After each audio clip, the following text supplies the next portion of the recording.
Hello and welcome to Robert's Tech. Today we're going to discuss the first step in setting up a robot rover, and we're going to discuss board layout and mounting considerations. The first step in the project, starting with the robot rover chassis, we'll go from the initial layout to mounting things up and try and go through a whole progression of building the rover. The first thing you have to look at possibly is your processor boards that you're going to use. For this example, I have a Arduino Mega, and I have this one happens to be an Arduino Leonardo, but it could be an Arduino Uno. And these come with these nice little plastic trays. I don't know for sure if I'm going to use those, but one nice thing about them is it gives you a drill pattern to drill the holes. If you didn't use this, you would have to have some sort of standoffs to hold the board up. So it does kind of do a double purpose of giving you a drill pattern plus holding the board up off the metal chassis, which of course you have to do. And that brings up a point of how to put these on the chassis. Just want to caution you on ever using any metal standoffs for something like this, because if you did use a metal standoff, you possibly could short something out. A lot of these holes on these boards are just too close to some of the pins, and you'll end up shorting things out if you actually use metal standoffs like this. I like to use these plastic ones. You can get these little plastic sets off of eBay. They aren't too much money. They come in all different sizes, and the nice thing about this is, when you put that on there, you don't have to worry about potentially shorting a pin to the chassis, which could potentially be a problem. So that's something to think about when you start mounting these things. I would always use these plastic standoffs. A lot of the boards I've seen have interference problems like that, where you'll have pins or traces that are too close to the holes. So again, that's a good reason for using this plastic base. Got an insulator as well as a drill pattern to use to make the actual screws going down through the panel to hold it. So the other consideration when you're putting a processor in here is where the plugs go in for the power and the USB port here. Want to make sure that we don't place those somewhere we can't get to those. So if I had a board here and I couldn't get to that pin, so you want to have those out on the end where I can get to that and put my USB cable in that plug, my power plug in that connector there. So that's another consideration. It's where these boards would be mounted. So after you've got your processors, next might be your motor drivers. These are very popular H-bridge motor drivers and very inexpensive. So a lot of people use these on small little robots like this. The only thing I would caution you on is that for this chassis, when we get done with this could be 10 pounds or more. And that's a little much for a board this size. You could use something like this for a robot of this weight if you use two of them, maybe one for each motor, and you can do that. These actually have two H bridges in them, and you could parallel them to get double the power out of this, and put one of those on each side, one for each motor, and that would probably be fine. So that would be an economical way to get a couple of motor drivers. Another possibility is my motor driver.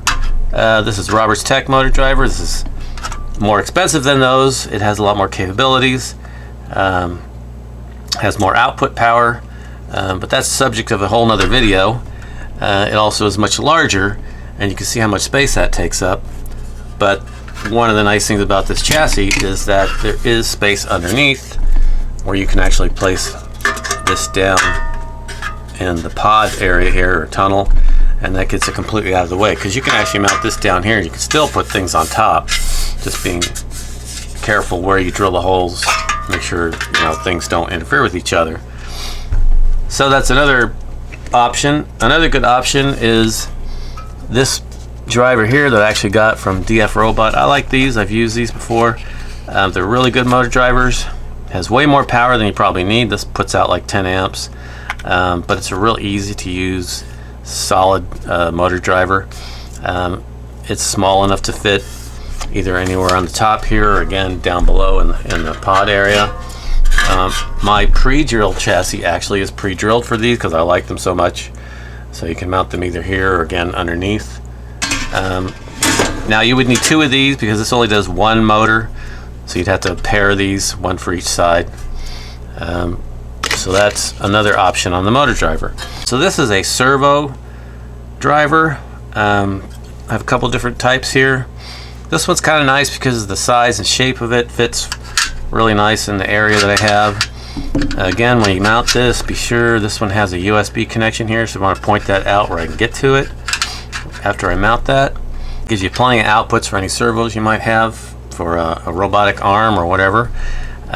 So that's a good choice for that. That might take up that space. Then another item that I might want to put on would be this I2C hub.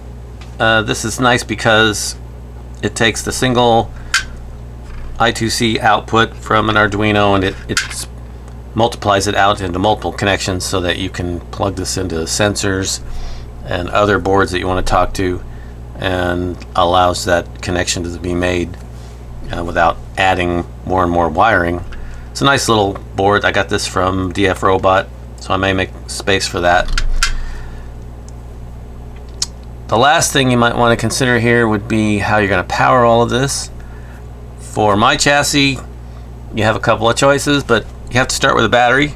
So this is the battery that this chassis was kind of designed for. This is a sealed lead acid battery.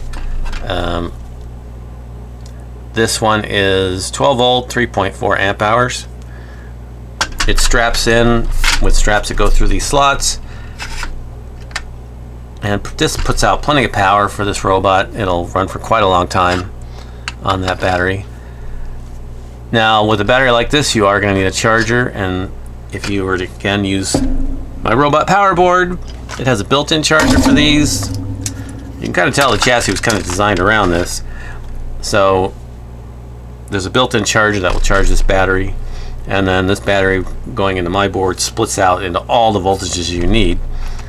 That is the subject of another video. You've probably seen that. This one, so I'm going to give you another option. Another option would be something that I've recently found is this little board here. This board puts out 3.3 volts, 5 volts, 12 volts, and an adjustable voltage.